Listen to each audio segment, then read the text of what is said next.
So now we have the Parashell method of finding the volume of rotational solids. Remember that we now have two different ways to draw a cross section. We could draw those little bitty rectangles perpendicular to the axis of revolution. That would be a disk, perpendicular. Sometimes there's a hole in that disk, and then it would be a washer, so perpendicular.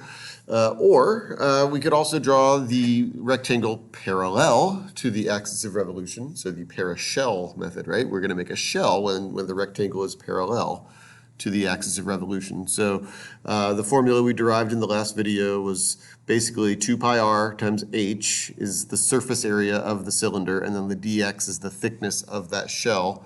And then we integrate that and we get our volume. So in many examples, we have a choice between the perpendicular and the Parashell methods. And it's not that one is right and the other is wrong. It's that one might be a little bit easier for you or a little bit harder for you. And it's just another way of thinking about it. So in example 9, I'd like to try this one using both methods. We'll start with the original one, the disk method. So we've got this region that is enclosed by the graph of x equals 0, y equals 0, quadrant 1, the line x equals 1, and the parabola x squared plus y equals x squared plus 1. So we're going to cross the x-axis, the y-axis at 1, and it'll be a parabola that goes up to the point 1, 2.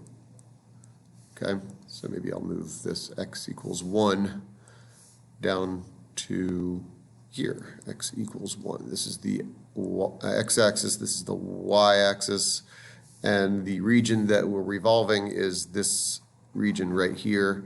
We're revolving it about the y-axis, so that's going to go like that. So the first thing you should realize if we're doing the perpendicular method, the disk method, is that we're going to have to draw our rectangles perpendicular to the axis of revolution.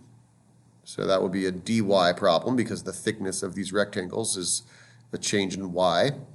And the other thing we'll notice is that when we stack those rectangles, there's going to be a boundary at y equals 1 between the disk method and the washer method. So I'll change colors. I'll do the washer method, I guess, in blue. Washer method means we've got a big radius and a small radius. So the little radius is going to be this one, and the big radius is going to be this one. Okay, and these are both going to be radii in terms of y. There'll be x values in terms of y.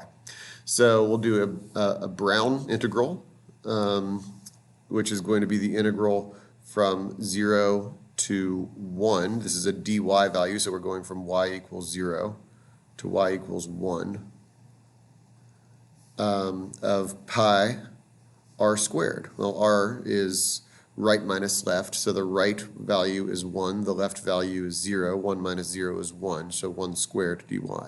You might notice that this integral is actually going to equal the volume of a cylinder, right? Because the radius is constant.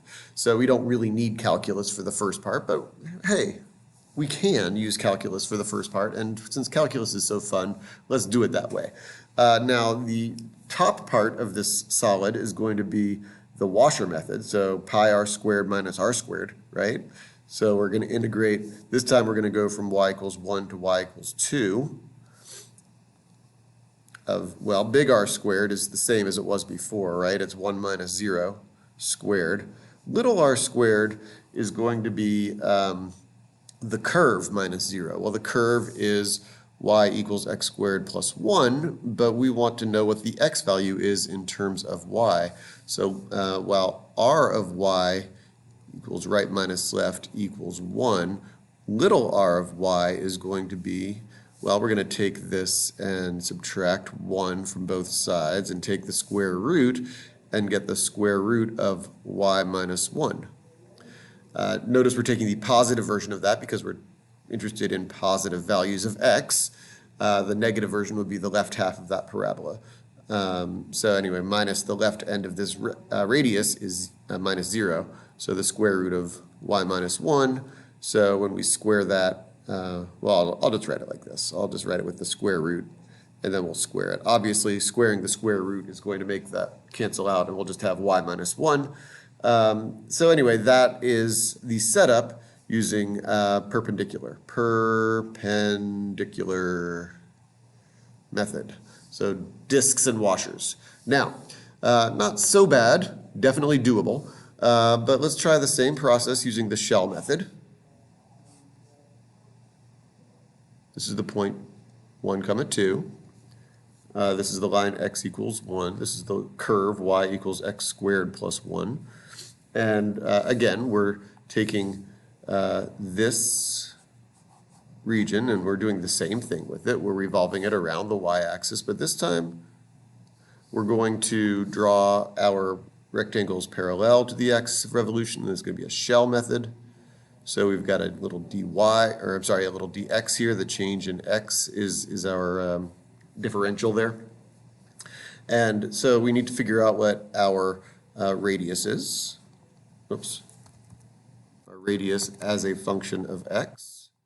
Well, the radius is going to be this distance right here. Right minus left is going to be the x value minus 0, right? So x.